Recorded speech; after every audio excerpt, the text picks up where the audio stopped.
Assalamualaikum warahmatullahi wabarakatuh.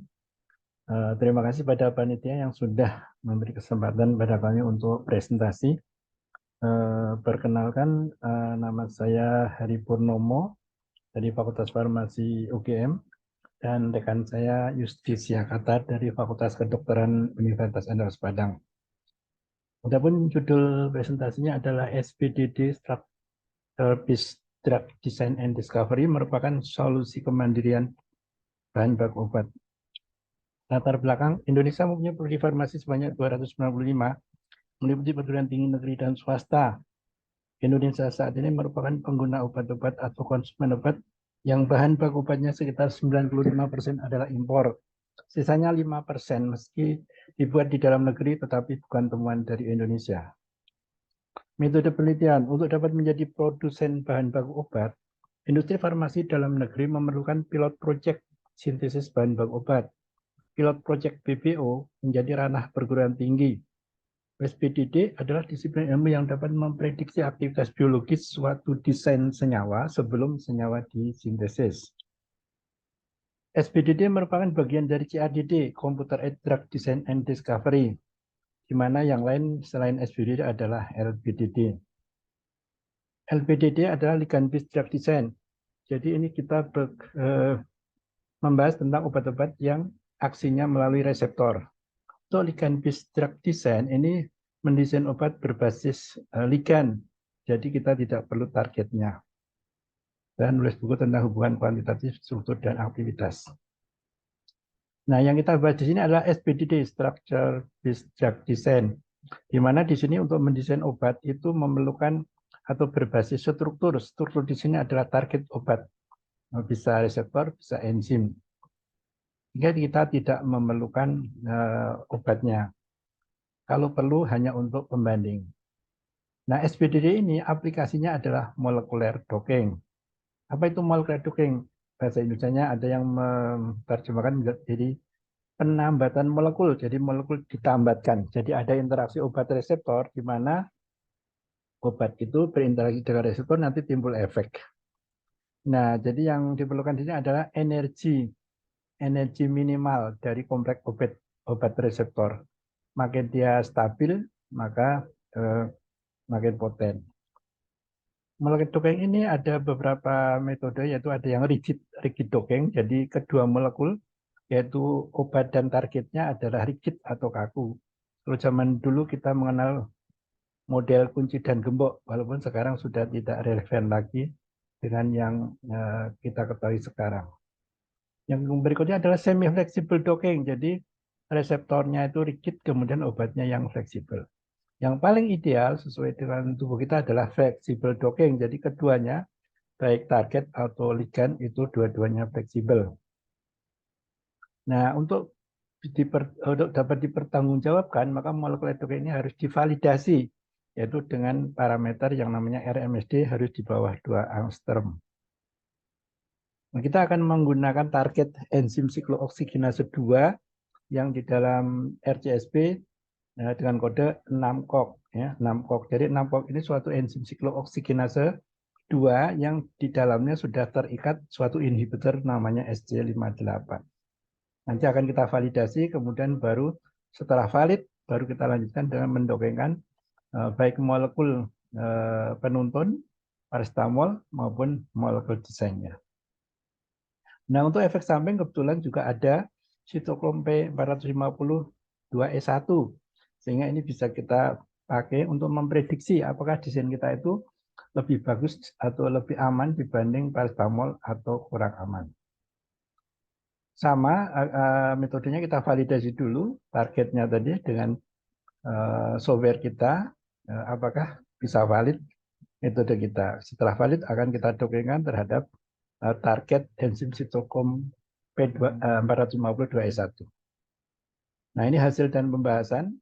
Validasi 6-CoG tadi menunjukkan bahwa valid ya, karena RMSD-nya di bawah 2 angstrom. Kemudian baru kita dokengkan paracetamol dan molekul yang kita desain. Nah, ini hasilnya bahwa molekul desain saya MH2011 paling stabil, artinya paling poten sebagai efek analgetik dibanding alketika maupun paracetamol maupun referen ligannya yang ada di PDB yaitu SC58.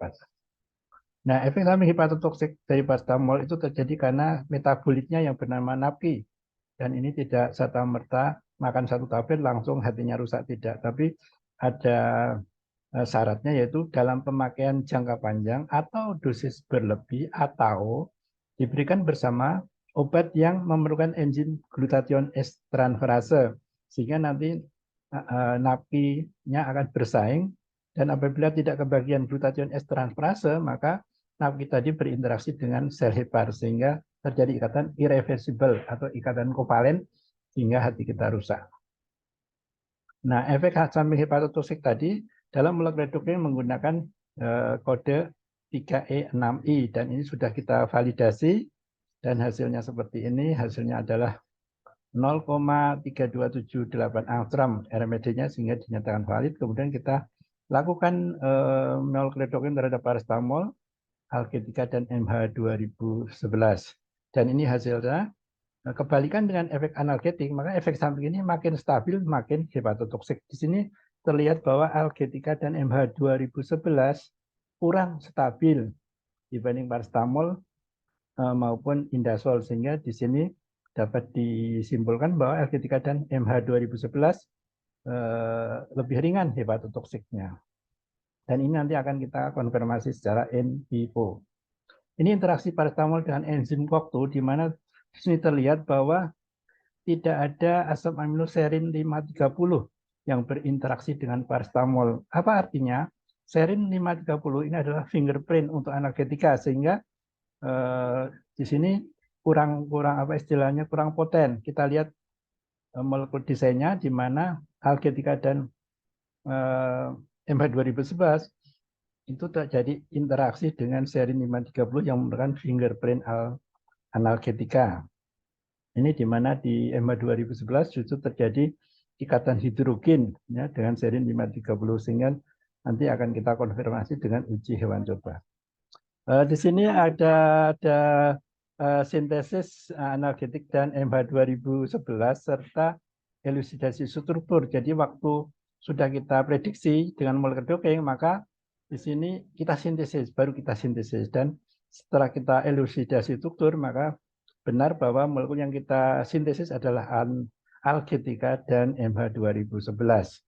Kemudian kita konfirmasi uji in vivo dengan hewan coba, di mana di sini terlihat bahwa ED50 alketika dan MH 2011 lebih kecil dibanding paracetamol. Artinya potensi alketika dan MH 2011 lebih poten dibanding paracetamol. Untuk alketika 1,96 kali potensinya dibanding paracetamol, sedang MH 2011 5 kali potensinya dibanding paracetamol.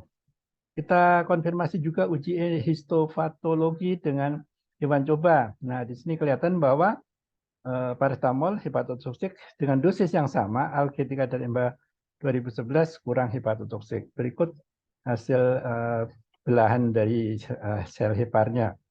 Di sini terlihat bahwa yang paling bawah adalah kontrolnya, yang tengah adalah paracetamol, sebelah kiri adalah pada saat dibandingkan dengan alketika, sebelah kanan pada saat dibandingkan dengan MH 2011. Jadi kita menghasilkan inovasi atau invensi yang kita sebut alketika dengan beberapa kelebihan seperti tertera di sini. Nah, kita juga sudah patenkan ke Kementerian Hukum dan HAM Republik Indonesia alketika dan MH 2011, meskipun namanya di sini waktu dipatenkan belum bernama alketika tapi pakai kode HP 2009. Nah, ini mendapat penghargaan dari Badan Business Innovation Center BIC tahun 2015 karena masuk 107 inovasi Indonesia Prospektif 2014. Sedangkan MH 2011 mendapat penghargaan dari Kemenristek karena masuk dalam 106 inovasi Indonesia 2014. Nah, kemudian tahun 2022 Kimia Farma tertarik sehingga kita mengadakan perjanjian kerahasiaan. Dan tahun 2023 kita mendapatkan pilot project sekitar 1 M untuk membuat scale up produksi 1,3 bis per hektar atau alketika dari para nonfenol dan urea dengan kapasitas 2 kg per bed. Ini yang kita maksud pilot project. Jadi industri farmasi memerlukan pilot project untuk dapat mendirikan industri.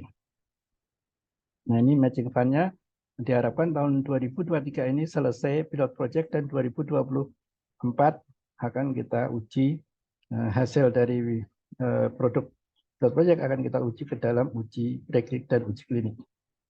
Nah, jadi tadi sudah kita bicarakan berhasil kita sintesis 2 molekul alketika dan MH 2011. Kesimpulan, SPBD dapat digunakan sebagai piranti di era komputasi untuk dapat menemukan molekul sebagai bahan baku obat, sehingga Indonesia mandiri di bidang bahan baku obat dengan molekul baru dan penemuan anak bangsa. Demikian, terima kasih atas perhatiannya dan Assalamualaikum warahmatullahi wabarakatuh.